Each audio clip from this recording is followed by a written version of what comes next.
പ്രതിപക്ഷ നേതാവ് ഒരു ആക്ഷേപം സിഎം ഉപയോഗിച്ച കപ്പിൽ ആ പേര് ജീവിതമൊക്കെ മാറ്റി പറയുന്നു.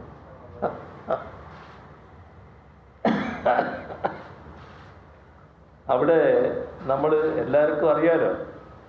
ഞാനിപ്പം അവൾ അവൻ എന്നാണ് പറയാൻ പോകുന്നത്. അവളോടൊപ്പം ആരായിരുന്നു, അവരോടൊപ്പം ആരായിരുന്നു, എല്ലാവർക്കും അറിയാം. ഞങ്ങൾ എല്ലാ ഘട്ടത്തിലും അവളോടൊപ്പമായിരുന്നു. ഞാനും ആ നില തന്നെയാണ് സ്വീകരിച്ചിട്ടുള്ളത്. എന്നാൽ അവനോടൊപ്പം നിന്നവരാരാ? ഈ ചോദ്യം ഇപ്പം എന്നോട് ചോദിക്കാൻ തയ്യാറായ നിങ്ങളല്ല, പ്രതിപക്ഷ നേതാവടൊക്കെ അല്ലേ. പ്രതിപക്ഷ നേതാവടക്കമുള്ള ആൾക്കാർ എന്താ ചെയ്തത്? അവനെ പവിത്രീകരിക്കാൻ വലിയ തോതിലുള്ള ശ്രമങ്ങൾ നടത്തിയില്ലേ? വലിയ ഇടപെടലുകൾ നടത്തിയില്ലേ? സംരക്ഷിക്കുകയല്ലേ ചെയ്തത്? ഇപ്പോഴും സംരക്ഷിച്ചുകൊണ്ടിരിക്കുകയല്ലേ? ആ ഘട്ടത്തിൽ അവളെപ്പറ്റി ചിന്തിച്ചോ? ഈ പ്രതിപക്ഷ നേതാവിൻ്റെ നേതൃത്വത്തിൽ മൊത്തമായും ചില്ലറയായും സൈബർ പടയുണ്ടല്ലോ.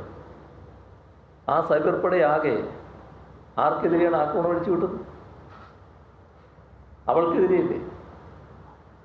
അതല്ലേ നമ്മൾ കണ്ടത്? ഇപ്പോഴും അതല്ലേ തുറന്നുകൊണ്ടിരിക്കുന്നു. ഞങ്ങളൊരു മാറ്റവും എത്തിയിട്ടില്ല. ഞങ്ങൾ അന്നും അവരോടൊപ്പമാണ്, ഇന്നും അവരോടൊപ്പമാണ്. കപ്പിൻ്റെ കാര്യം ചോദിച്ചപ്പോൾ എന്താ കപ്പിന് ഞാൻ ആ കപ്പ് എടുത്ത് പോയത് ഈ അവളൊരു പോസ്റ്റ് ഇട്ടിരിക്കുന്നത് മനസ്സിലായിക്കൊണ്ടല്ല. ഞാൻ ആ കപ്പിൽ വെള്ളം കുടിക്കുന്നു, അന്നേരം മാധ്യമ പ്രവർത്തകരെ കപ്പിൻ്റെ ഫോട്ടോ കൊടുക്കുന്നു. അത് യാദൃശ്ചികമായി വന്നതാണെന്നാണ് ഞാൻ പറഞ്ഞത്. അതിൻ്റെ അർത്ഥം അവളോടുള്ള സമീപനത്തിൽ ഞാൻ മാറ്റം വരുത്തിയെന്നല്ല. കപ്പൻ്റെ കയ്യിലെന്ന് വന്നത് യാദൃശ്ചികമായിട്ടാണ്. അതേ ഞാൻ പറഞ്ഞുള്ളൂ. ബാക്കി മറ്റതെല്ലാം ബോധപൂർവമാണ്. അവളോടൊപ്പം നിന്നതും ഇപ്പോൾ നിൽക്കുന്നതും ഇനി ആർക്കെങ്കിലും അങ്ങനത്തെ ഒരു അനുഭവം ഉണ്ടായാൽ അവരോടൊപ്പം നിൽക്കുന്നതും എല്ലാം ഞങ്ങളുടെ ഒരു നിലപാട് തന്നെയാണ്. ആ നിലപാടിൻ്റെ ഭാഗമായി ഞാൻ സ്വീകരിക്കുന്ന നിലപാടാണ്. അത്രയും അതിനെ കാണേണ്ടതുണ്ട്.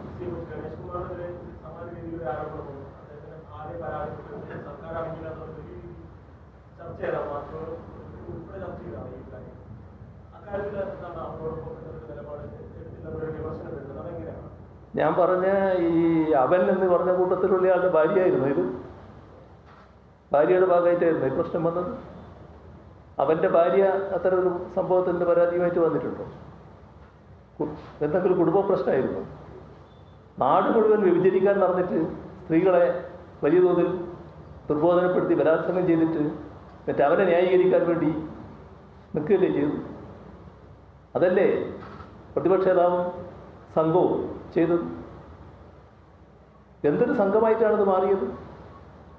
നിങ്ങളൊക്കെ സാംസ്കാരിക കേരളത്തിന് അധപതനല്ലേ? അതിൻ്റെ ഭാഗമായിട്ടല്ലേ ഈ ചോദ്യം വന്നത്? എന്താ ഞാൻ പറഞ്ഞു തീരട്ടെ എന്ന്. നിങ്ങൾ ചോദിച്ചതിന് ഞാൻ പറയാം. നിങ്ങളുടെ ചോദ്യത്തിന് ഞാൻ മറുപടി പറയും. അതിന് നിങ്ങൾ ക്ഷമിക്കും. ഗണേഷ് കുമാറിൻ്റെ കുടുംബമാണ്. കുടുംബത്തിൽ ചില പ്രശ്നങ്ങളുണ്ടാവും.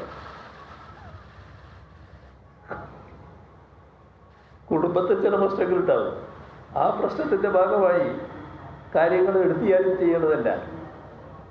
അവരുടേതായ രീതിയിൽ ആ പ്രശ്നം പരിഹരിച്ചിരിക്കുന്നു. പിന്നെ ഇതിനെ ഞങ്ങൾ ഇടപെടേണ്ട കാര്യം വന്നിട്ടില്ല. അതാണ് കാര്യം.